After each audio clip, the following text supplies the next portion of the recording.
Okay, so we want to use these skills, right? But if somebody's not using these skills with us, what do? Because again, we can only dictate ours, but we also want to make sure that just because somebody's using them doesn't mean we have to shut down and go, okay, well, they're not listening. We can correct it, but we have to do it in a loving and a gentle way. All right, so if we feel like somebody's not attending, what can we do? Could we ask them clarifying questions? Like, do you know what I'm saying by this, or? Okay, yeah, so, well, let's do the attending first. Oh, okay. Attending skills, so let's say somebody's checking their phone or checking their iPhone, like their cell phone all the time, or texting. Just Shut up and leave. So, Sorry, do you have to be somewhere? yeah. Well, you could ask that question. You Yeah. could say, oh, you know, do you need to go somewhere? Do you need to be somewhere? And maybe they have it in their head, you know what, I have to be out of here by 1. Yeah. And it's panicking them. Mm-hmm. And so they're having a hard time listening, and just say, oh, so you need to be here at 1. Okay, no problem. And so, because maybe they hadn't had the guts to tell you that I need to be out of here by 1, and all they're thinking about is, how am I going to get out of this conversation so at 1 o'clock I can do that? So by simply asking them the question, you've helped them set the criteria for how long the conversation is going to go. All right? The other thing is for with attending skills is you can have that conversation a little bit later on too. Sometimes it's not the best to have it in the moment. Like if you know I have lunch with somebody and they're always texting. All right. Well, then maybe not in that moment, but maybe later you could say, you know, a lot of times when we're talking, you're texting and we're talking, and you know, it just makes me feel like you're not caring and you're not listening. I know that's not your heart, but I just want to let you know that that's how it comes across. And you can say that, but not in that moment. It's that's where it gets a little bit challenging. Yeah.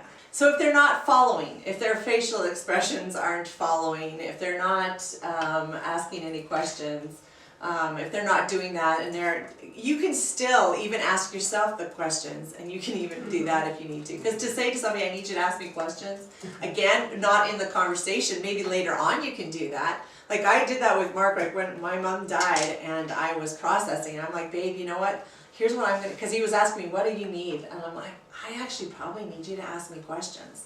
Because I don't ever know what I'm thinking and feeling until I hear myself say it. And he did so good during that season because he just cranked it up a whole nother notch, just asking me the right questions and helping draw out what I was thinking and feeling. And so really, really key. So again, but we didn't have that in the moment of the conversation. It was later on. I could say, you know what I'm going to need right in this season is this is what I'm going to need. Yeah. So just once in my life have I felt comfortable enough with someone because they were pretty blunt to later on tell them that they don't ask questions in conversations, and that it's like a problem with depth of relationship, because it can't take them very deep. But for the most part, I don't feel comfortable saying that to most people or having that kind of conversation. But I'm noticing this is a huge problem in my generation, that I went out to dinner with someone and for 2 hours we talked about them and they never once asked me a question. And sometimes I'll insert things about my life into the conversation because I want to be involved, but even that feels bad. Like, and I don't, and do you know what I'm saying? Like, I don't actually want to have to do that. Multiple people say this in the last couple of days. That's really interesting. I'm seriously, I don't know what to do about it, but I'm getting really frustrated because it's like I cannot have conversations with people who don't know how to ask me a question. And it's not even hard. I'm giving you the prompt. I asked you a question.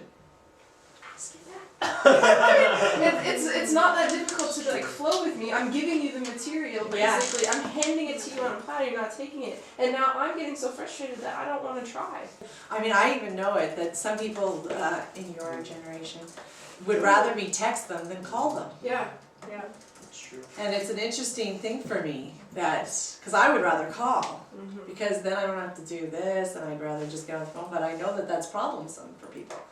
And it's to almost a level of seriousness. If I call, then am I in trouble? Like no, I'm just calling. I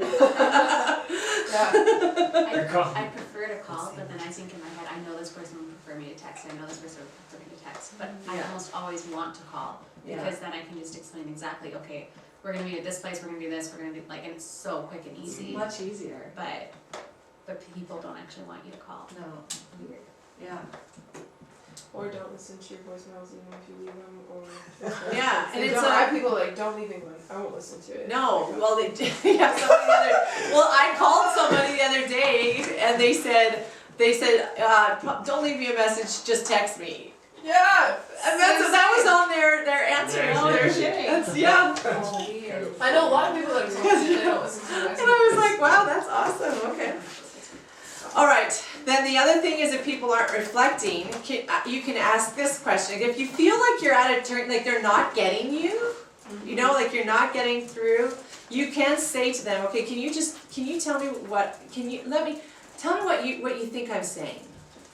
And so you can teach them then basically how to reflect and how to summarize. But you use that one a lot of times when you feel like they're not getting it, you're not breaking in.